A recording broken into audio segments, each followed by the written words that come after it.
In 30 AD, a rabbi and his disciples made it to the outskirts of Jerusalem.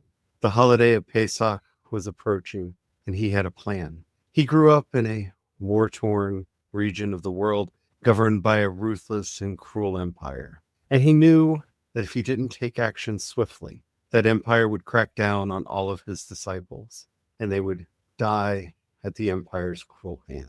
So he sent his people along ahead of him to prepare the way, and to bring to him everything that he needed to fulfill the prophecy of the Messiah, so that he could announce that he and he alone was a threat to the Roman Empire, so that maybe, just maybe, his disciples could live to proclaim the teachings he had given to them to the world.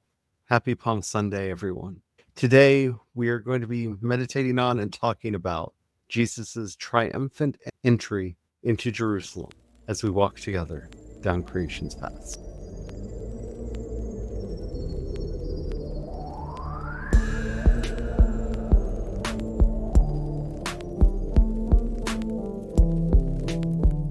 Hello, everyone. My name is Charlie. I am a Christopagan Druid and priest of Bridget. Hello, everyone. My name is Brian. I'm a Christopagan Druid and sous chef to the doctor. Today, we're going to be talking about the events of Palm Sunday as we're entering into Holy Week.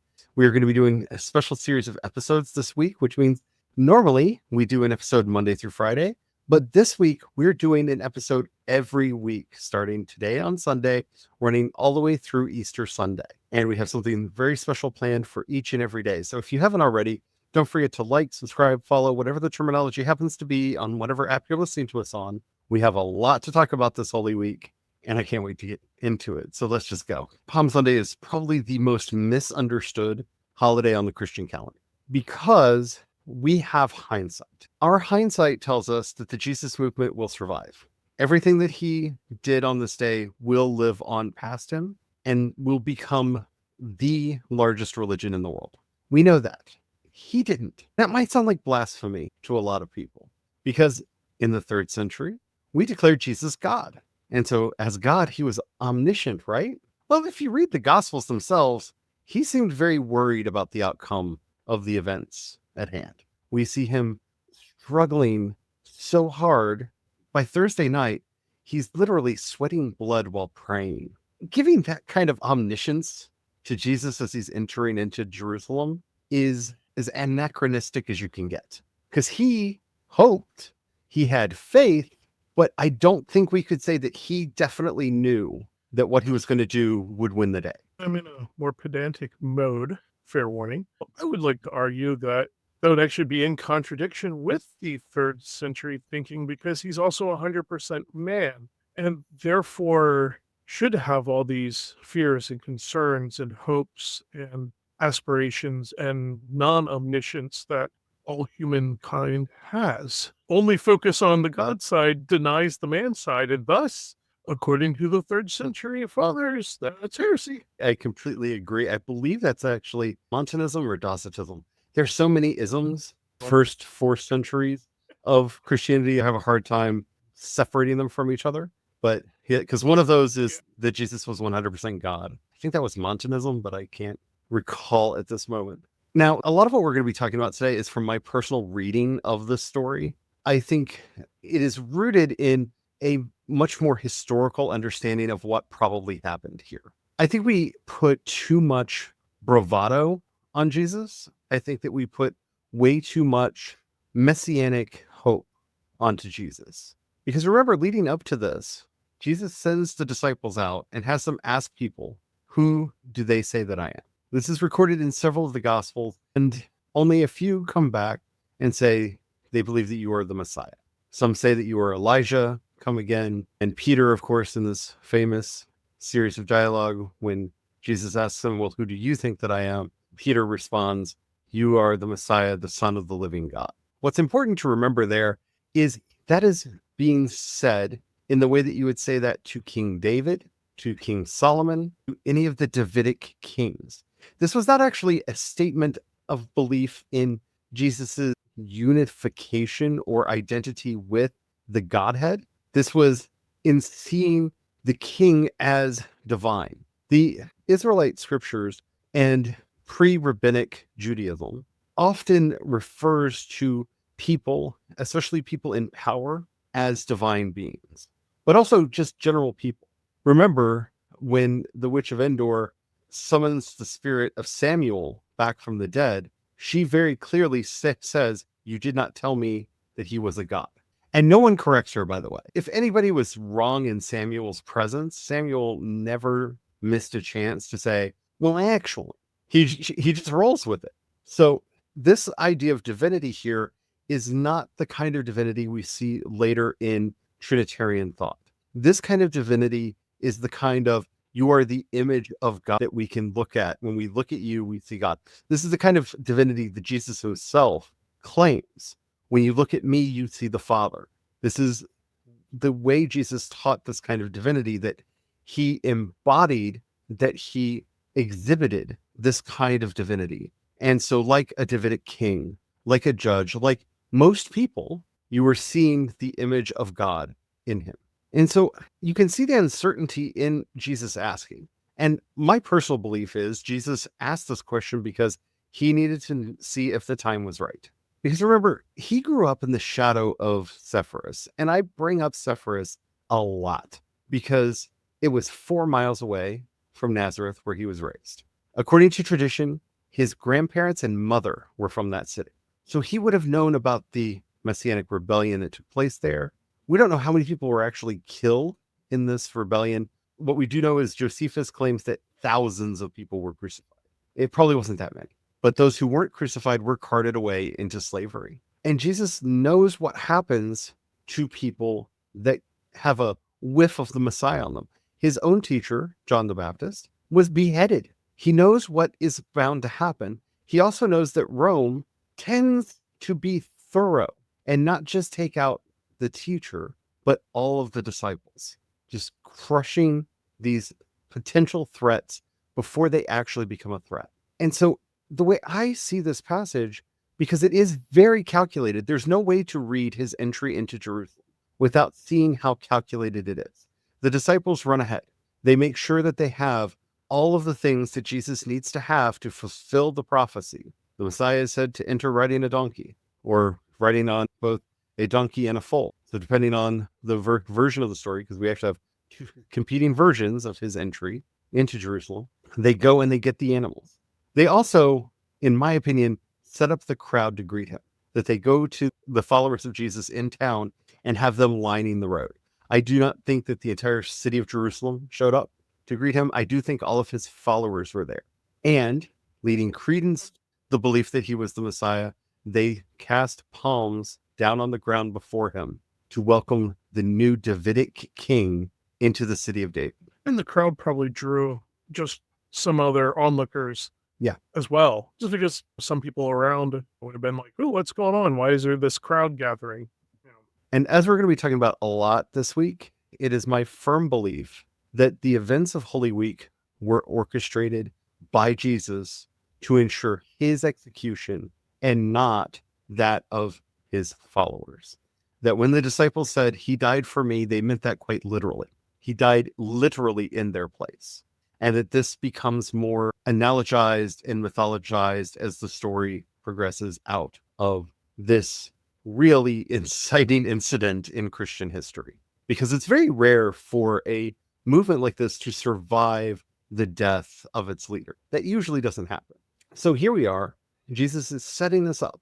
He has everything that he needs to enter town with all of the badges he needs to say, hi, I'm the Messiah. Hello, I am the King of David, in the line of David, returning. He has a crowd set up to greet him, and he rides in. This is the first time Rome would have noticed him as a potential threat. They probably were watching him just because we know that he was an itinerant minister.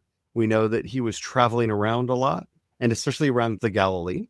And a lot of anti-Roman groups spawned out of the Galilee. So they probably had people watching him the entire time, or at least once he became popular enough. But this really would have put him on their radar, because whether they understood the Jewish prophecies that he is intentionally fulfilling here, making sure that he has the animals just right, that he rides in just right, that he enters through the correct gate of the city, that he has this crowd there to greet him, shouting Hosanna. He set it all up. The eyes of Rome are going to be watching him for this entire week because, again, a large population has swelled into the city of Jerusalem for the holiday. If a revolution or a revolt is going to start, this is ground zero. This is where it's going to start. So this is the tension here, right at the beginning of our story, right at the very, very beginning here. He knows that he's putting up a dust devil so that Rome will see him. He understands what he is doing. He's also agitating the Pharisees. Yes. And those in control of Jerusalem. Well, it's important to remember the Sadducees actually controlled the temple. So yes, the Pharisees would have been in Jerusalem for the festival, and he had famous and infamous words with them, but the Sadducees were in charge of the temple. But all of the sects of, I don't want to call it Judaism. We often start using the word Judaism at this point.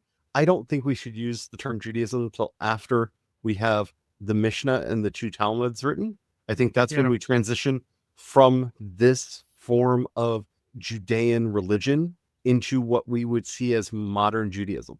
Elements are present. We do have rabbis. They are starting to meet in synagogues. All of those elements are starting to be there. But as far as a faith that we would recognize today, this Judaism is proselytizing. It is bringing new people into the faith, either fully in through full conversion or through becoming ger toshav, becoming righteous Gentiles, but they're bringing people in to attend synagogue services. So it's a very different religion than what we think of as modern Judaism at this point. Modern Judaism starts taking place like Christianity does after the trauma of the temple's destruction. Once the second temple is destroyed in 78, this is the trauma that crystallizes both the early Christian movement and what would become the rabbinical Judaism movement that we know today, because they had to find ways to justify this incident. Remember, not only was Jerusalem sacked, I mean violently sacked, not only was the Bar Kokhba, who, by the way, another Messianic claimant in Judea, not only was his revolt just put down, but the actual siege of Jerusalem itself was horrific. This is fire and brimstone Bible stuff. They were literally taking refuge in the temple towards the end. And the city ran red with blood, and the Messiah did not save them. And this is problematic for everyone here, because to those who supported Bar Kokhba, they believed he was the Messiah. He should have saved them and didn't, which caused a lot of questioning to start going around. And that questioning and the trauma of not only was the temple destroyed, but all of the stones of the temple were removed from the Temple Mount. A temple of Jupiter was built in its place.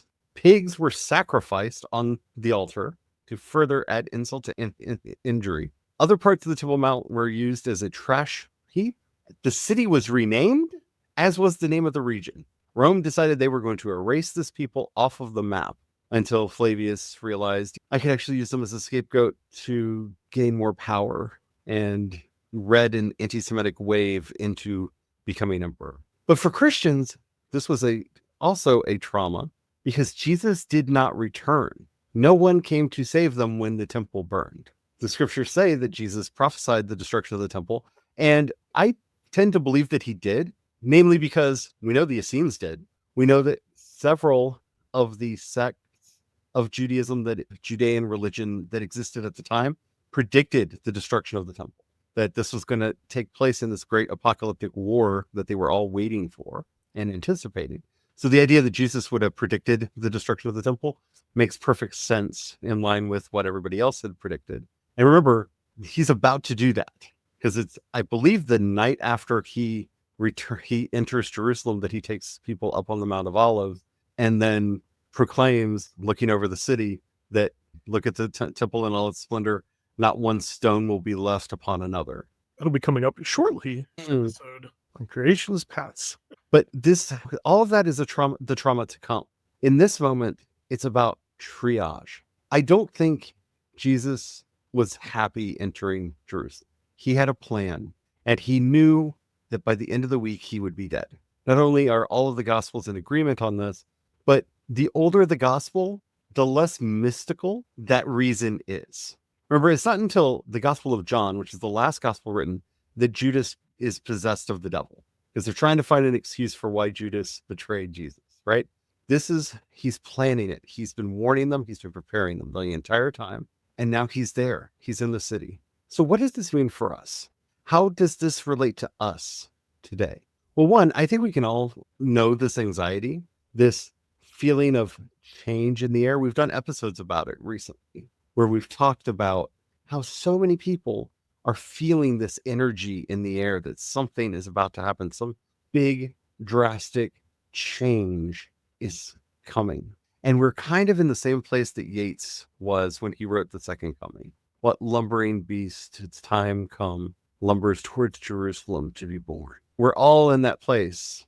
I think Jesus and his followers were in that place on Palm Sunday.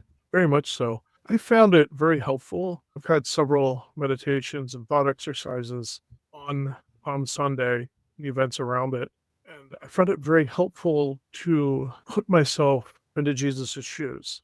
This place where he has been striving very hard to try to teach and prepare and help everyone around him, knowing that time is up. It's done. He's done all that he can do.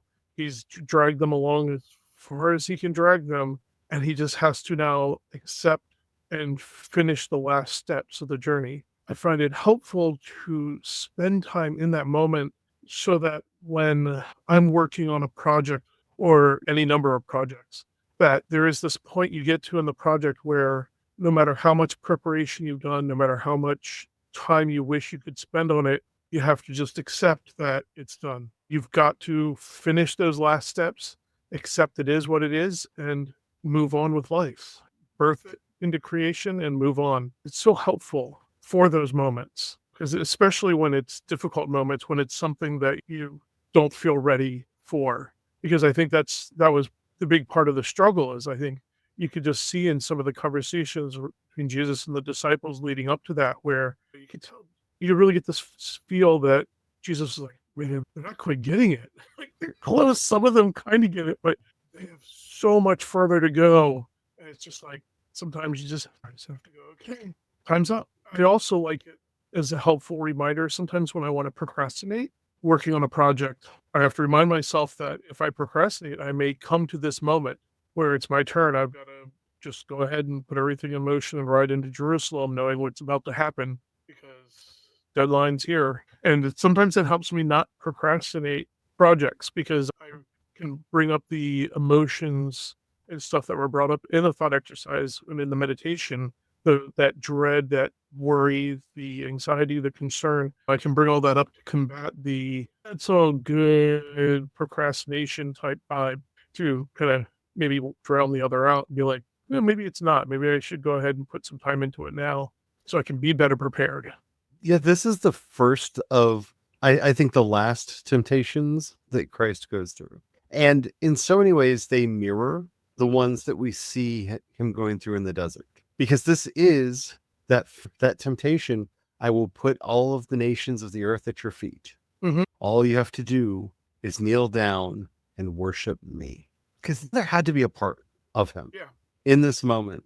Even knowing that his followers seeded the crowd and brought to make this moment look like it needed to look, there had to be a part of him that was just wondering, what if I started the revolt? Yeah, that humility temptation where, especially in a moment like this, that's another thing. This is a great meditation on humility, because how do you occupy the space of being the Messiah while also not going too far? Yeah, because all of his teachings are so rooted in nonviolence, which we're going to see tested this week. That's one of the passages I can't wait to get to in the Holy Week story.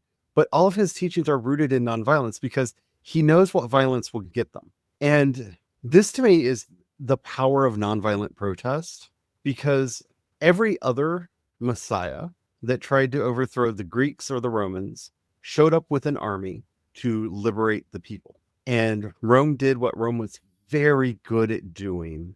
They slaughtered them all, because Rome was a conquering death machine that devoured everything in its path to feed the Roman province. Nothing stood in front of Rome. And he did not show up with an army. I think it's very interesting that in so many of the stories leading up to this moment, we see Jesus in front of great crowds. He's always surrounded by crowds. And then we see him get on a boat and just leave. And the disciples have to find him later. And from that point on, it's just Jesus and the disciples. It's just him and the 12. And he's giving them kind of their final orders, their final instructions, their final teachings. And he doesn't show up with a crowd. The crowd is already in Jerusalem. He doesn't show up with an army. He doesn't show up with the crowd. The crowd, as far as anyone else can see, spontaneously forms as he's entering the city. The optics of this, in so many ways, this brilliant moment of nonviolent protest had to throw the Romans for a loop, because he didn't show up brandishing a weapon. He did not stand at the gates and proclaim the liberation of the city. He did not preach against Rome at all. He was there for Passover. That's it. I'm just here to celebrate like everybody else. Yeah. Just riding in town like everyone else. I don't know what this crowd's about, but it's a thing, I guess. I don't know. You can see it later in the trials when they were having the trials trying to figure out what to do with him. He's just, I don't know. These people just showed up, man. I was on my way to temple like everyone else. What are you saying? I said this. The crowd said it. I didn't say anything. The crowd did a thing. And it's such a powerful moment because you see this use of soft power really punching into the face of hard power. Rome brought extra soldiers in. Just Pilate left his wonderful beach city of Caesarea Philippi, which is on the coast of the Mediterranean Sea, where he had an opulent palace, where he and his wife just lived in the lap of luxury in this trade city with all the finest goods coming in from as far away as China, coming into this port to go further into the empire, right? All the goods of the empire coming to this port to go out to all of the places that they'll be traded with. Once a year, he had to leave that and travel down to Jerusalem to ensure order, because dang it if people didn't keep revolting at this time of year. And so here he is expecting the worst. He's expecting soldiers. He's expecting violence. And he knows how to deal with this. He calls out his own soldiers. He meets violence with violence and crushes them. And here they come, marching into Jerusalem. Jesus riding on a donkey, not on a horse, not walking in triumphantly in armor with weapons. He's humbly riding on a donkey, entering the city and being acclaimed. The king has come. The king is here. As like I said, I do believe that these events probably happened. I think that they are exaggerated in later generations to be like, everyone in town. I don't think it was everyone in town. But yeah, this is how a smart protest works. Because empires are rooted in fear. The fear of losing wealth, power, and control. The only thing fear knows how to do is attack. It knows how to fight. And it's looking for any time it can extend that violence, because that is the only language it knows. I can arrest you. I can imprison you. I can torture you. I can kill you. This is the only thing that empire knows. This is the only tools that it has. He didn't do anything illegal. He didn't do anything that would trigger that response. And yet, here we are, almost 2,000 years later, remembering this moment because of the power of humbly entering the city, of peacefully entering the city. Because remember, when an empire exerts its force against its people, that is a sign of its weakness, not its strength. That is its fear, not its power. And when enough people see that the empire is acting like a scared, cornered animal, all of its mystique falls apart. All of its aura of divine power falls apart.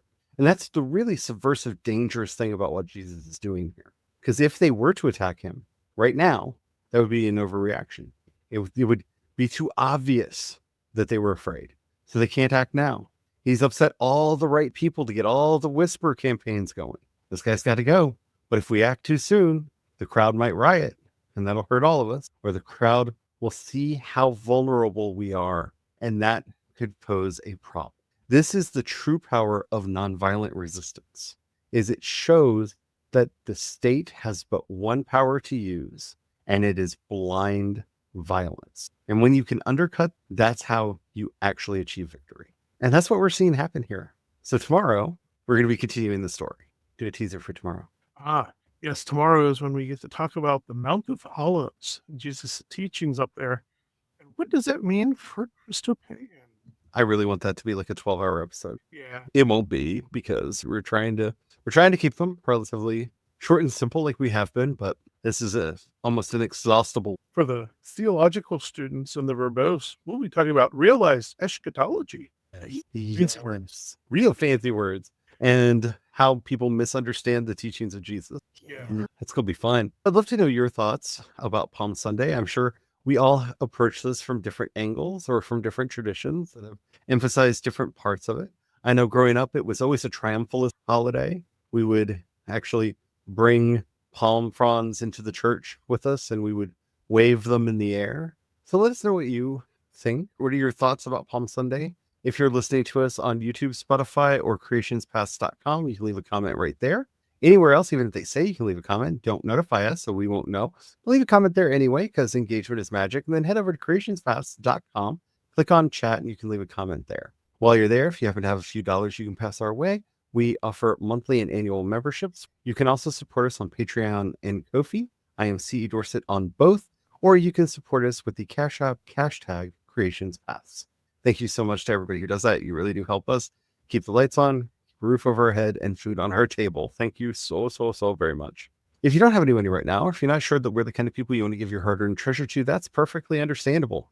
But if we've ever done or said anything that's helped you out, or that you think would help out others, please share it with them, because that helps us out more than you could possibly know. And as we're on our way out, I'm actually going to be praying to Mary this week.